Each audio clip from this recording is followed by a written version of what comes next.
So after 80 minutes of the most intense club rugby I've ever seen, we finally got our answer.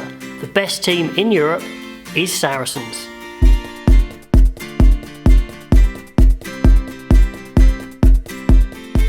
Hi guys, welcome back. So we finally got our answer. Saracens are champions of Europe, 20 points to 10, well deserved, but what a game, what a fantastic game, and much respect to both sides. They both came out looking great, to be honest.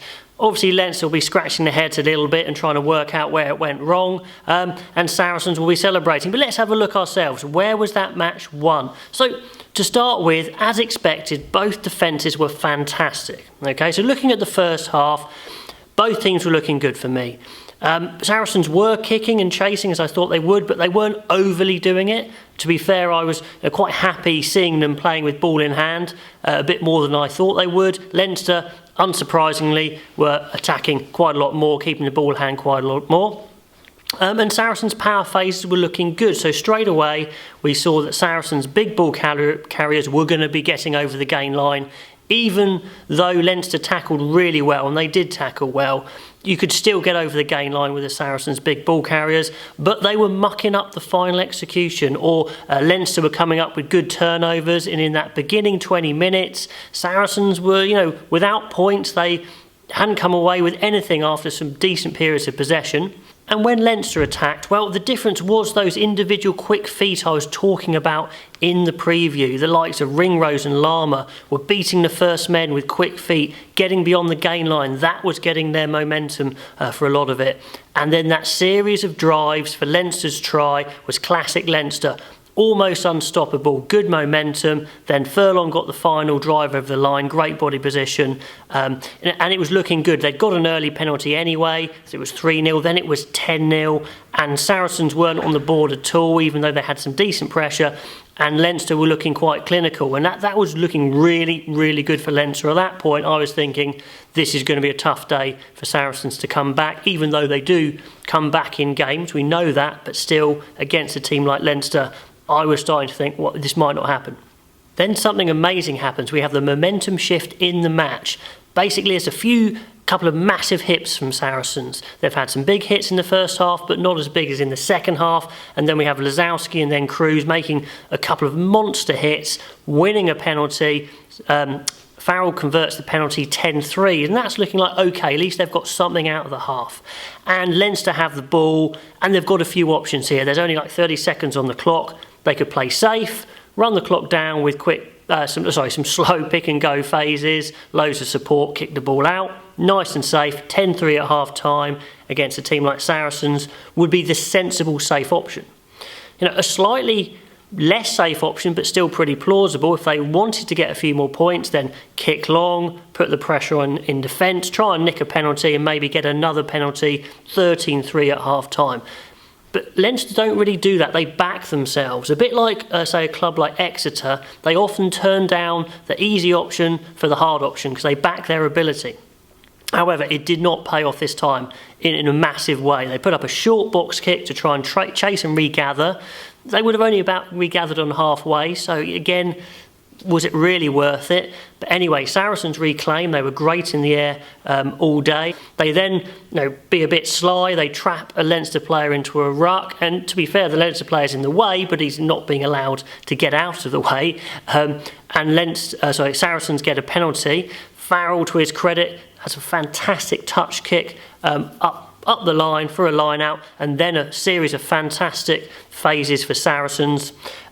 Finally results and really close to the line, big phases running onto the ball, and finally a fizzing pass from Spencer goes almost straight through the hands of Good, which is a fantastic decoy, and then a beautiful catch and soft give from Farrell to Maitland, scoring out wide.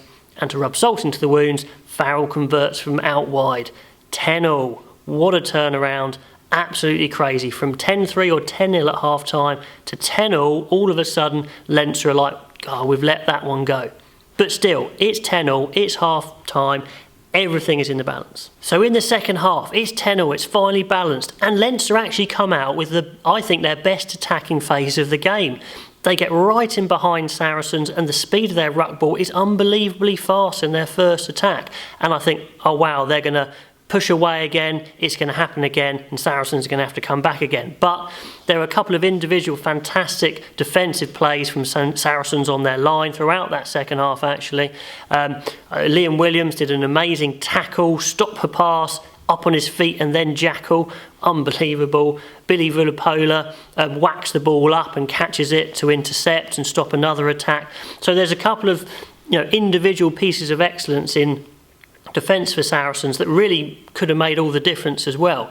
But then Leinster, they go into their multi-phase attack in midfield. They're running the ball a lot, and Saracens, possibly buoyed by the events just before half-time, start getting into gear in their defensive line. And they love a midfield target, Saracens do. They come up unbelievably fast, and they were putting in huge shots, absolutely massive shots, knocking the Leinster ball carriers backwards. And Leinster stuck to their game plan. They kept playing, they kept giving midfield targets. And you can see why, because Leinster have had joy with this in the past. This is how they play. They know this wears down most sides. In hindsight, you could say, well, Saracens aren't most sides. They defend harder, they hit harder than anyone else. Actually, I was listening to some Irish commentary after the match, and at half-time, the commentator actually called for a change-up, kicking to the corners, playing tight to the rucks and not giving the Saracens defence a target. So whoever that was, he got it spot on. But they did back themselves, and it didn't pay off because Saracens were starting to win the momentum. And then, Saracens kicked on. There was a great clean break from Ray. They got a penalty as well. Saracens before that got a penalty, so that's 13-10. They're in the lead for the first time. Clean break from Ray. Leinster get under pressure on their line, give away a yellow card. In the first half, Atoje had actually had a yellow card, but Saracens hadn't conceded points during that period. Vardy gets a yellow card under pressure. Then a series of drives, ends up in a scrum. Obviously, Saracens get the nudge on because they got an extra player. And then a massive number 8 pick from Billy Vunipola. Absolutely huge. Amazing power. Takes 3 or 4 players over the line with him. Even though those players got decent shots in on him, they just couldn't stop him. He's short of the line, but you're allowed to place the ball in any direction. He places it over the line. So try, conversion, 20 points to 10. Which was the final score, but there was time left in the game. Leinster had to chance their arm, run from deep, but the hits kept raining in. They just kept on coming in. And finally, Lowe actually got his pants pulled down in a tackle, and that pretty much was an omen for Leinster, who had their pants pulled down there in the second half by that aggressive Saracens defence. So 2010, the final score, Saracens deserved winners. But Leinster were absolutely in this game at half-time. There were loads of good performances from them across the board, and their fans can be proud. But I'm just not quite sure the coaches, the players, maybe they didn't quite appreciate how strong Saracens were. You back yourself for sure, but then you do have to cater for the opposition as well, and maybe they didn't. So please comment below, were Leinster at fault? Is it all hindsight, or should they have seen that coming? To be honest. Big performances from Saracens, well, there were loads. I thought in the forwards, they were just huge. Cruz was one of the best I've seen him, actually. Atoje, Skelton before he went off. Billy V was amazing. George was amazing. And that forward platform in defence and attack just got the edge over Leinster. Not that Leinster were weak. I thought a lot of their forwards were fantastic. But yeah, the Saracens forwards just edged it. In the backs, I thought I'll pick up Liam Williams. I said in the preview, this guy is absolute class, and he was. He did almost nothing wrong. Great in the air, really slippery in attack. Wales have got an absolute superstar on their hands. And looking forward, if Saracens can retain, say, Will Skelton next year, they're adding Daly to their ranks, and they've got a lot of homegrown youngsters who are starting mature, like Kapoku, like Malins. If they start adding those guys in, they're going to be a force next year for sure. Leinster will be back.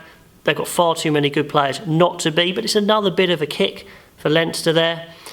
Interesting, they've got a semi-final coming up next week. How many players do they rest? Because they want to win the Pro 14 now to make up for it, but that's a tricky one. I think Saracens can rest players in their final Premiership round, and then they've got a semi-final. So again, a little bit easier for them. So tough times for Leinster.